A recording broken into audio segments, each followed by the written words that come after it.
Hello and welcome to Apocalypse Politics, a new show where we're going to look at the latest political happenings around the world. I'm joined by my co-presenter Kai Gardner. Hello Duncan, as I am here with Duncan Cushion, and quick question as we came up with the idea and the name of this show, it's like, where'd you come up with Apocalypse Politics?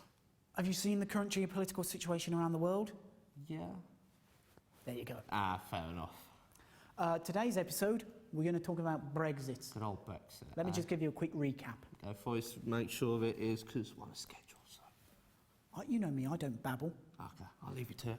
So 500 years ago, the United Kingdom establishes the Foreign Policy Directive to create a disunited Europe. In that aim, in the 60s and the 70s, we began courting Europe to join the EEC, because if you can't beat them, you join them and you muck it up from the inside. And all we did, though, we always stay in that bit British. We didn't join the Eurozone, we didn't join the EU army. Well, we didn't let them make an EU army. But Tony Blair, you remember him? I do indeed.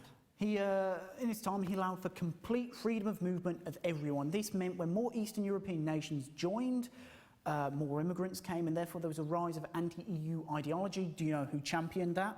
Is it the British saviour Nigel Farage? He's British, but sadly he's not a saviour. Or, luckily, he's not a saviour. So we're going to skip forward to the 2010 general election. No one has a clear majority, so David Cameron, he joins forces with Nick Clegg to form a government that sees the rise of poverty rates, the rise of austerity, and the rise of...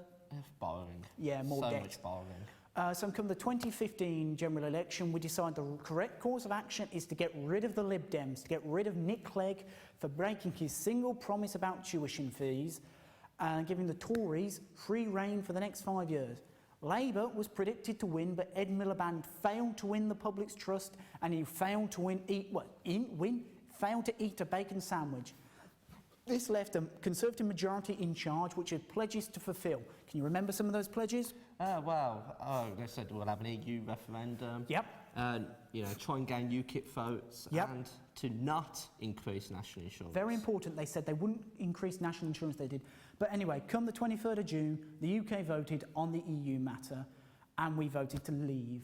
David Cameron resigned. Within weeks, Mrs May rose to power, and, well, recently she's triggered Article 50 and we're leaving the European Union. And now we're in this situation. This is something that needs discussion, but we're not going to do it here. We're going to go to our dedicated news desk. See you over there.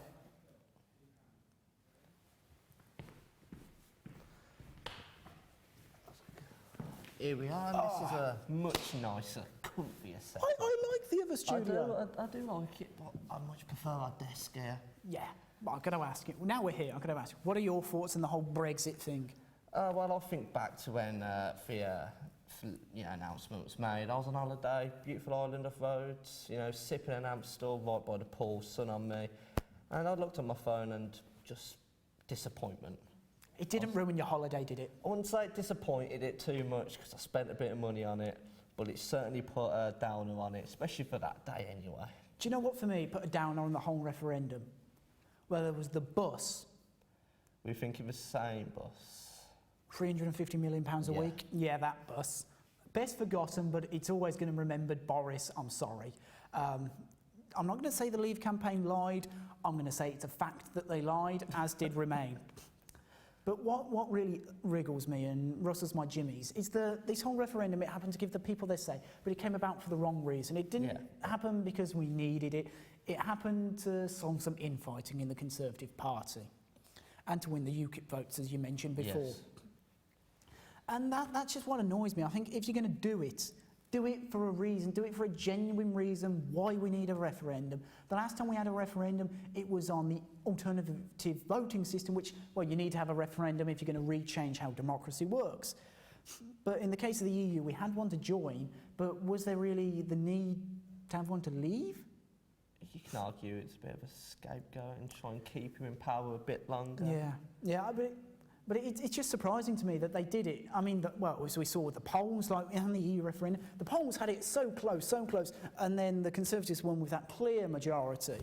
I don't want to say it's all the fault of Ed Miliband eating his bacon sandwich, but I think David Cameron made a resounding success. But sadly, David Cameron did resign because he didn't want to be the captain of this ship. And he handed, Theresa May took the reins to lead us. And as well as the reins, she picked up a pen and she penned a letter to the European Union, a letter that I'm going to go and discuss with you now. I might be a while. Do you want to keep yourself busy? I've got things. I've got paper. Oh, good man. I'll leave you to it. Something interesting, I hope. Oh, we might see later. We'll have a chat about it. Enjoy. I'll let you do your thing. So, I'll get my letter right. This is the exact copy that they sent to Brussels. I got it. But on the 29th of March this year, Theresa May wrote and sent this letter to Brussels that would forever change the future of our United Kingdom. This, of course, was the letter triggering Article 50, and I'll withdraw from the European Union. I would like to, and I'm going to, spend a little bit of time to take you through the letter, as its contents are just as important as its significant meaning. Perhaps the most resounding facet of the letter is in which security and trade are tied together. But I mean, this link between the two crops up no fewer than 6 times, and is referenced at least twice more. Now, this is either a very clever tactic from May or a terrible mistake. Because, I mean, it is true, trade and security are intertwined. Say, merchant shipping needs naval protection at times, but to imply if the EU wants access to our defence budget, which is the largest in Europe, by the way, or our intelligence agencies, and that to get this, they need to give us a good deal, well, that's paramount to blackmail, isn't it? Though I reckon May's probably overestimating how much they're going to need us, because at the end of the day, our military commitments will still need to be met, as they are NATO obligations. They're not EU obligations, they are NATO obligations. Though this is a time of high terror threat, as we saw in London a couple of weeks back. So the EU might feel like they need MI5 and MI6 on board, so to get them, they might give us that break on the trade deal we need. But to me, it is interesting that this is one of the few times in the letters that May does play hardball. Because for quite a lot of the letter, she strikes a conciliatory tone, a regretful one, almost sad about leaving and perhaps attempting to mitigate any negativity that's come from the vote and ever since. Now, to cite the letter, nor was it an attempt to do harm to the European Union, and we are not leaving Europe. Because no matter what the outcome, we will always be there. We'll always be 22 miles away. We can't move the island. But in this, she refers to a special relationship between the two of us, possibly to imply we're going to get a similar relationship between US-UK relations. I don't think that's going to be the case. It's going to be more dedicated, more in-depth, because we need Europe more than we do America.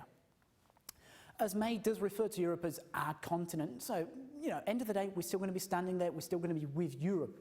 But among all this, Theresa May sets out 7 clear objectives that need to be met, and she hopes will be met during the negotiation process. These are engaging with one another in a spirit of sincere cooperation. In this first point, May acknowledges that the single market access is out, as we cannot meet the 4 freedoms of it, ending months of back and forth about whether we can be in it or can't be in it. Labour said they were going to force an amendment to make us be in it. So if we do get single market access, that will be a gift from the EU. In the second point, she goes on to say about the rights of citizens, which is surprising after her and the Commons consistently ignored the House of Lords' want to address this in law. Thirdly, she emphasises about getting a comprehensive agreement between us, which it goes without saying that we're going to get a comprehensive agreement, because there's a lot that needs to be addressed and legislated. But within that point, she refers to an obligation as a departing member. So essentially saying, how much money do you want us to pay to leave? Point 4 says about minimising disruption for trade and business and proposing an implementation period to make this much easier for business.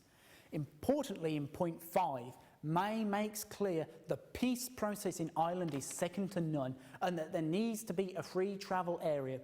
But what strikes me here is that Ireland gets a specific mention, though Gibraltar does not, as that land border is equally important, and perhaps if there had been a mention of Gibraltar in the letter, Spain would not have inserted their facet into the EU negotiation draft. Now, in point 6, we see the first talks about a free trade agreement and a specific mention of financial services, as that sector is vital for our economy, as well as, as to that of the single market. At the end of the day, London is the European capital of financial services, so to limit them could be to damage both sides. The final point outlines and reiterates how we need to work together and how we want to make sure that Europe remains prosperous. So overall, it's a letter that spans many areas, and the future negotiations will do. And but we do see the neglected points like Gibraltar. Their First Minister on the Andrew Marr show did say that neglection, the choice to not be in there was a choice, in fact. But anyway, that's my analysis of the letter. I'm going to join Kai again. That was very nice, Duncan. Thank you. As you were doing that, I was having a look at the Daily Mail, and this particular front page and to do with Gibraltar, and I must say, first, I don't read the Daily Mail that much. I hardly ever do. Sure. I'll believe that when I see it. Oh, I need you to there. And it's quite the situation brewing in Gibraltar at the moment. It's getting really tense. Oh dear. I'm going to say, think back a few hundred years ago when we've taken Gibraltar back from the Spanish, and now we're going through Brexit. We took it from them, we didn't take it back. Yeah. And now we're going through Brexit, and now suddenly they want it back. And, they're interfered in airspace issues, and now they're entering into potential vetoes in the EU draft, and recently they've been seeing warships in Gibraltar water, and I know my thoughts on that. I don't particularly like it too much. I was like, what are your thoughts on Spain in general and for Buck? Well, first of all, I don't really know what Spain wants with Dwayne Johnson. They seem to have an unhealthy obsession there. But the thing is, with the warship issue, we've gone to calling it a warship. The media does have this tendency, any ship that works for any navy is a warship. Okay. It was an offshore patrol vessel, well, okay, a slightly bigger one. It does have a gun, but it's not a warship in the sense of big World War II battleships. It did sail in there, but it's not the first time it's happened, and it won't be the last. You know, they're always trespassing into those waters, but I'm sure we're going to reiterate by sending a nuclear submarine into Gibraltar to dock because they hate that much as we hate their ships coming into our waters. Though for me, I think what the key point here is we're going to have to see how the whole situation plays out. Because if Spain has that veto in place, and they could say, right, the UK, you can have your deal as long as it doesn't apply to Gibraltar. Now, some may use that as an excuse to get a hard Brexit, because we can, some members of the cabinet, they want a hard Brexit. They just want a complete break from Europe. So they could say, no, we're going to be patriotic. We're going to stand with our British citizens in Gibraltar and say, if they do not get the deal, we do not. And some might force a hard Brexit that way. So we've got to hope that Spain does not try to overplay their hand, because it's going to hurt both them and us. Yeah. Well, it's if you're saying about that, let's talk about the people involved with all of that. Then let's go straight to Theresa May. Mrs May, our lovely Prime Minister. Now, I'm not going to hear talk about she was unelected. Gordon Brown was unelected. We didn't complain about him. Well, that was a little bit. But, I think she's definitely strong to lead us out. I mean, she was a Remainer, but she's definitely taken this hard line that there needs to be a Brexit, which, I mean, there does. But I think she's been very, surprisingly hard, I think she's been on it. She keeps going and going and going, but we're going to have to see where that comes into play. One thing, just about the cabinet as a whole, they're more individual figures. With David Cameron's cabinet, that was a team. Yeah. Do you know who else is on this team? David Davis. So whenever I did that, I just think of a Birmingham City footballer, and I get a little bit confused there, but well, let's see if we can call that a football club anyway recently. But still better than Villa. Still better than Villa, but this is not a football show, so we're not going to bore you that much with it. Luckily. And, Davis, he seems like a good negotiator. I don't know too much. No, neither do I. I mean, his appointment as Brexit Secretary, so a new ministry for the cabinet. But I think for me, what's strange is obviously we've got Boris Johnson now, Foreign Secretary. Everybody loves a nice bit of Boris. But they're kind of antitheses. Boris, is a bounding galoot. He's always up there talking this, that, the other. We don't see too much from Davis. But if you think about it, Boris is probably the least powerful Foreign Secretary we've ever had. Because David Davis has taken his job from Brexit that would have fallen under the Foreign Office. Yeah. So essentially bits of the Foreign Office have been cut out and carved away. But the one area that has not been given away or is still completely independent is that of the Treasury under Philip Hammond. Good old Philip Hammond. Spreadsheet Phil. I like that nickname. Dull man, plays it safe. Which is a smart move given George Osborne previously. Well, yes, but the thing with George, if he missed his austerity targets, he'd admit it rather than making too many more cuts. That's very true. But before we go off on a little tangent about George Osborne, we'll save that for another show. So thank you very much for watching. I've been Kai Gardner. I am Duncan Cushnan, and goodbye. Goodbye.